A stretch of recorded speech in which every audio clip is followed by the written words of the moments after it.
Hello everyone! Pupunta pala kami ngayon sa Hakone. Masyal kami ng asawa ko. Gusto ko kasing makita si Fujisang. Tsaka gusto ko rin makita ang Hakone. Tingnan nyo guys, napakaganda yung mga puno oh. Yung mga dahon dilaw na. Tapos tumaan kami dito sa tunnel. Napakaganda yung tunnel ng Japan. Napakaganda ang pagkagawa. Pulido talaga. Pag ang mga Hapon na ang gumagawa, talagang pulidong-pulido ang pagkagawa nila. Tapos nadaanan namin ito, malabundukin nila. Napakaganda ng bundok nila. Iba-iba ang kulay, ang mga dahon. May pula, may orange, may yellow, at saka green. Ang ganda ng kalikasan nila, maganda talagang mag-alaga ang mga Hapon sa kalikasan at napakasipag nila. Tignan nyo, napakaganda, pati daan, napakalinis.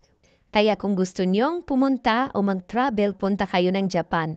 Napakaganda talaga ng Japan at napakasarap ng pagkain nila.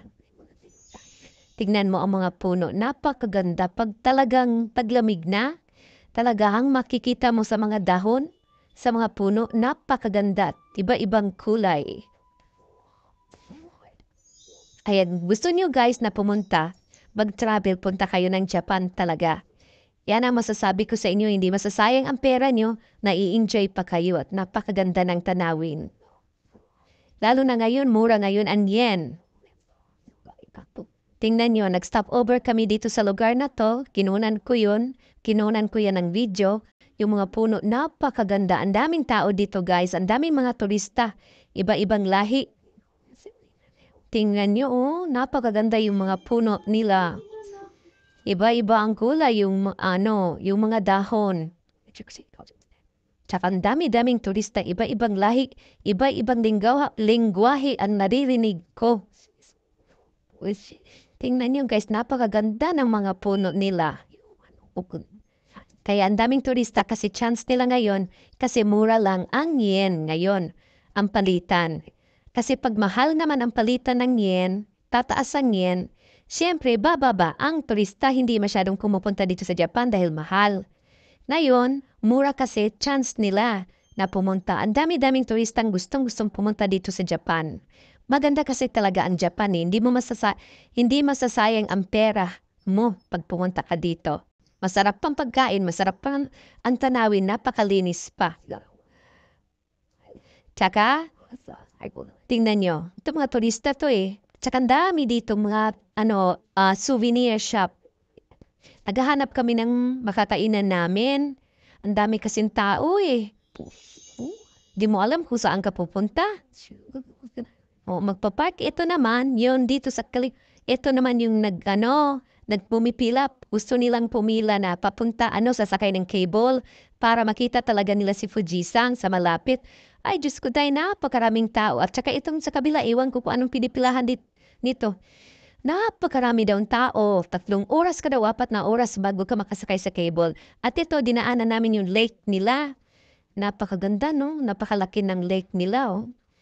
Ito, pwede kang sumakay dyan sa mga maliliit na swan dyan. Sasakay-sakay ka dyan. Napakaganda ng lake nila. Oh, ito na kami. Papunta na kami sa tuktok ng Hakone. Kaso lang, naghihintay kaming 2 oras at kalahati. O 3 na yata to eh. Na bumalik na lang nga yung sasakyan eh. Kasi, nasasayang ang oras mo. May gusto ka pang ibang puntahan na lugar, hindi ka na kapunta dahil nauubos sa pagpipila mo dito. Nandito na kami. Palapit na kami sa loob. Naghihintay lang kami kung sino ang lalabas. Ang dami-dami kasing tao. Kasi maganda dito sa tuktok. Hinan mo, papasok na kami guys. Ito na yon. Ito na yung Hakone. Hakone Ropeway o Wakadani Station. Masok na kami sa loob. Napakalakas ng hangin dito guys. Grabe, napakalamig. Tingnan nyo, yung bundok umuusok. Hindi yan pinuusok ka na, talagang umuusok yung bundok. Kasi malapit sa volcano. Sa mga tao, lumalabas tapos tumitingin-tingin doon sa gilid. Makita mo ang lalim-lalim, kakatakot. Pero napakaganda ng view. Tignan mo, mosok-osok yung mga bundok. Napakaganda niyan, guys. Hindi yan pinausukan na original yan kasi malapit sa volcano. May Yamano yan, umika, patakiming kayo. Tignan nyo, nagganda. Tapos sa likod nito, makikita mo si Fujisang. Tingnan mo, ito si Fujisang sa likod. Tingnan nyo, napakaganda ni Fujisang. Sa TV ko lang siya nakikita, pero ngayon nakikita ko na siya sa personal. Napakaganda talaga niya, guys. Alam nyo, tumitindig yung mga balahibo ko. Dahil napakaganda talaga niya. Sa totoo lang. Kaya pala siya dinadayo ng mga turista. Napakaganda. Nagtitiis ang mga turista na maghihintay ng 3 o 4 na oras bago makapasok sa itaas. At saka ito naman yung itlog na maitim, yung statue niya.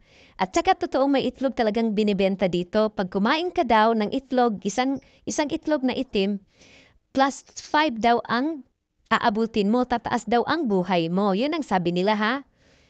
5 pag kumakain ka. Tapos ito, pag uwi namin, may dinaanan pa kami. Gusto ko sanang pumunta, sabi ng asa ko, wag na, maghihintay na naman tayo ng ilang oras dyan, napakaraming tao.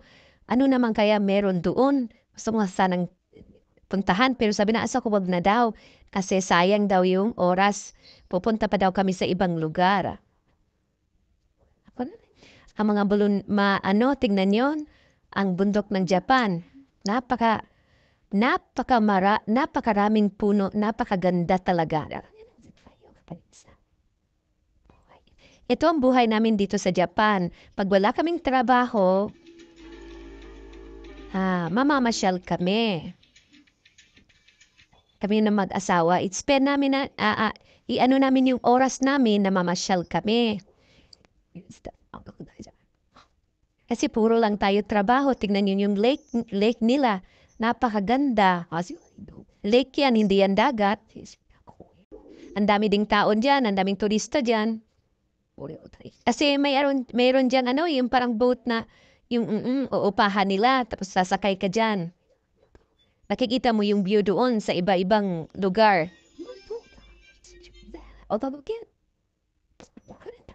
Ang ganda ng view, ano?